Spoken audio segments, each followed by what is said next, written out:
समस्त social media के साधक हनुमान जी के कृपा पात्र आए हैं। हम आप सबको बागेश्वर धाम परिवार का अभिन्न अंग मानते हुए खूब खूब मंगलाशीष और आशीर्वाद दे रहे हैं। आप सबकी सद्बुद्धि बनी रहे, राष्ट्र हित में, सनातन हित में, हिंदुत्व के हित में आप सदा प्रचार प्रसार करो।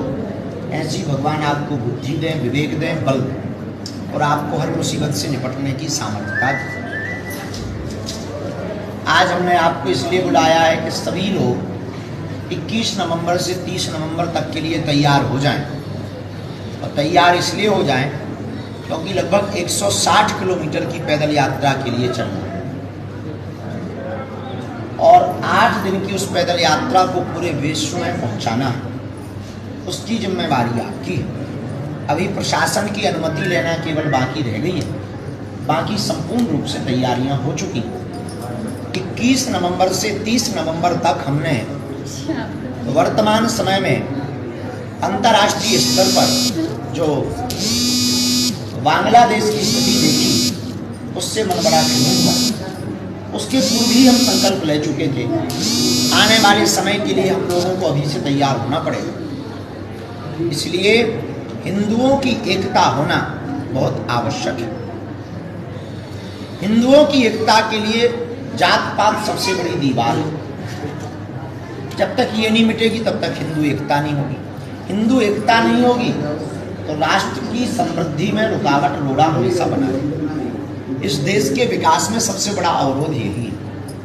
इसलिए हमने गुरु प्रेरणा से प्रण लिया, पूरे भारत के लिए ये सबसे बड़ी क्रांति होगी।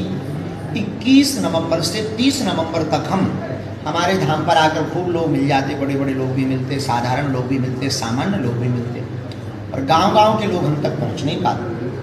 आर्थिक कारणों से, सामाजिक कारणों से अथवा किसी अन्य कारणों से, शारीरिक कारणों से नहीं आ पाते। तो हमने प्रण लिया कि अब हम उनके पास जाकर के उनको गले लगाएं। 160 किलोमीटर हम पैदल चलकर भारतीय हिंदुओं को जगाने का संकल्प लिया है। उसमें सबका स्वागत, सभी सनातनियों का स्वागत, सभी भारतीयों का स्वागत, क्योंकि वो केवल भेदभाव मिटाओ की यात्रा है।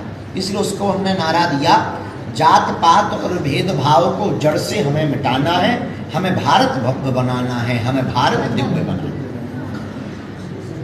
हमने उसमें नारा दिया, भारत से जात पात मिटवाएंगे, हम भारत को भव्य बनाएंगे।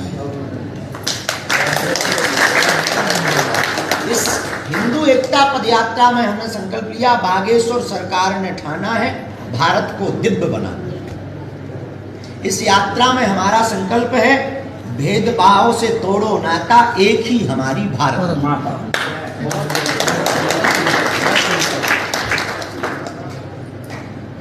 अब करो या मरो की बारी है, क्योंकि आने वाले समय में भारत पर संकट भारी है। उससे बचने का एक ही उपाय है, जात पात से तोड़ो नाता, एक ही हमारी भारत माता। इस भाव को लेकर के हम जो है धर्मध्वज और राष्ट्रध्वज लेकर प्रतिदिन नेशनल एंथम, राष्ट्रगान होगा। प्रतिदिन 20 किलोमीटर की लगभग हम पैदल यात्रा चलेंगे।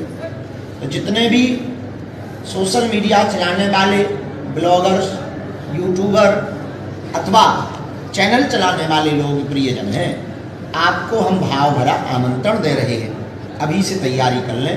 21 से 30 नवंबर तक का रजिस्ट्रेशन प्रारंभ होने वाला है। उसमें आप रजिस्ट्रेशन करेंगे, आप 1 दिन चलेंगे या 8 दिन रहेंगे, उसी हिसाब से आपकी व्यवस्था बनाई जाएगी।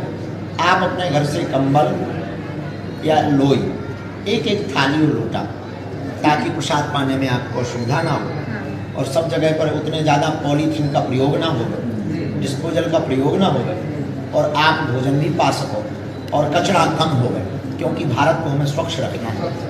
तो ये लेकर के आप लोग हमारे 7-8 दिन तक चलेंगे। हम प्रतिदिन पैदल 20 किलोमीटर चलेंगे। ऐसे करते करते 8 जगह पर रुकेंगे। 8 जगह पर यात्रा के मध्य में रुक करके गली गली में, गांव-गांव के लोगों को जगाते हुए, सभा संबोधन करते हुए ओरछा राम राजा सरकार में ध्वज को चढ़ाने के लिए हम पहुँचेंगे। आपको आज इसलिए बताया, अभी प्रेस कॉन्फ्रेंस हमने नहीं की। आने वाले समय में हम प्रेस कॉन्फ्रेंस करने वाले हैं। पहले अनुमति सरकार की ले लें, इसके बाद हम प्रेस कॉन्फ्रेंस करेंगे। प्रेस कॉन्फ्रेंस करने के ठीक बाद रजिस्ट्रेशन प्रारंभ कर देंगे तो आप लोग ये जानकारी हमने आपको इसलिए दी कि अभी से आप तैयारी शुरू कर देवें। आप लोग परिवार के सदस्य हैं, अभी से आप जो है सभी जातियों के लोगों को, हमें इसमें किसी भी बिरादरी का बंधन नहीं है, सबको साथ में चाहिए, सबका साथ मिलेगा तभी राष्ट्र हमारा आगे बढ़ेगा। इसलिए आप लोगों को आज हमने बुलाया है। जिन बातों को ध्यान रखना है कि उसमें छोटे बच्चे, बीमार और वृद्धों को नहीं जाना, क्योंकि भीड़ बहुत होगी, निश्चित रूप से होगी। तो छोटे बच्चे, बीमार और वृद्धों को नहीं जाना है। वो घर बैठ कर के यात्रा को लाइव बागे सुधाम चैनल पे देखेंगे। बार बार हमेशा की वो हर पल की अपडेटिंग आपको बागे सुधाम चैनल पर प्राप्त होगी। आप लोग भी इसकी तैयारी अभी से कर लो, कमर कस लो, इसी के लिए आप लोगों को बुलाएं। बहुत बहुत धन्यवाद।